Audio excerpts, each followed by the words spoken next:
It's not working. It's clearly not working. They're 1-6, and they don't look good. Right now, we don't have an identity. You know what I'm saying? Like, how are we going to win the game? The Milwaukee Bucks have been the worst team in the league so far, and it doesn't look like there's any way out. Trade rumors are flying around, which could mean the end of the team for good. But first, don't forget to like and subscribe if you want to be notified when new videos are uploaded. Almost everyone thought that Damian Lillard and the Greek Freak would be the favorites to win the championship when they were reported to be going to Milwaukee to play together. The Milwaukee Bucks are the favorites going into the season. This is a big time day for the Milwaukee Bucks. On paper, how could you not? Giannis Antetokounmpo should be the perfect pair. The best defender in the paint paired with one of the best shooters of all time. What could go wrong? Well, so far, everything has been going wrong for the Bucks. Last season was a roller coaster, with coaching changes, major injuries, and a general lack of team chemistry. You might be able to forgive all of that because it takes a year for a super team to really click and start to form an identity. But now that it's year 2 for this Bucks team, things are looking worse than they did in the first place. Last year, one of the main complaints was that Giannis and Dame didn't look too comfortable playing together. The offense didn't seem to flow. It was either Giannis's turn to score or Dame's, and the two of them weren't working well together. Things got so bad that some fans wondered if Dame was making decisions. But when he played, those doubts were put to rest. He looked like the old Dame Portland Lillard, who had been terrorizing the league for years when Giannis wasn't there. But when Giannis was there, Dame looked like any other player, not the superstar we're used to seeing. This is why the off-season should have been so important for the Bucks. They needed to get to know each other better. They needed to go on trips together, practice plays together, and become friends. But that didn't happen with Dame and Giannis.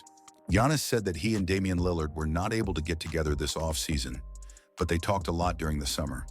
This should have been a warning shot for the future, since they not spending time together in the off-season only seems to be a problem if the Bucks starts slow and looks bad. So far this season, that's exactly what has happened. They are 4-0 and sit in 12th place in the East. Their wins have come against a Sixers team that is split in two, the Jazz, the Raptors, and the Pistons. There is a race between 3 of those 4 teams for a Cooper flag. The Sixers, on the other hand, have their own problems. And after falling 115 to 102, the Nets' loss has to be one of the worst this season. Giannis has said some pretty scary things lately. We don't have a style of play right now. How are we going to win the game? Are we going to defend for 48 minutes, move the ball for 48 minutes, or attack? We need to find a style of play right now. Right now, we don't have an identity. You know what I'm saying? Like, how are we going to win the game? Giannis and Lillard scored 43 points between them during the game.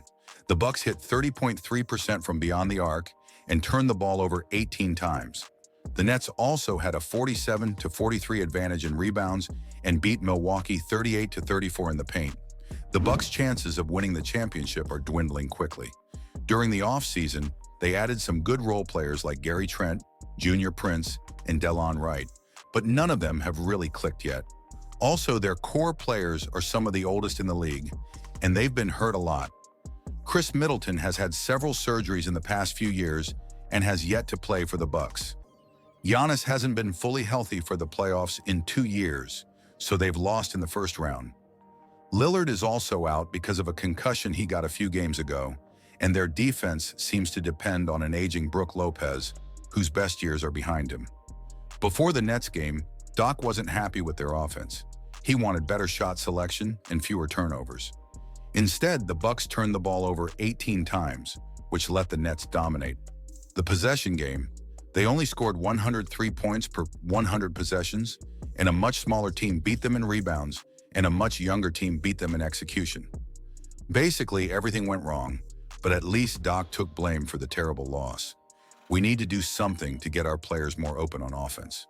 We're having to take a lot of tough shots because the ball isn't moving and we don't have enough room. Our handling was bad, and it's all my fault. I need to figure it out. To put it simply, Doc's ideas haven't worked out for the Bucks offense.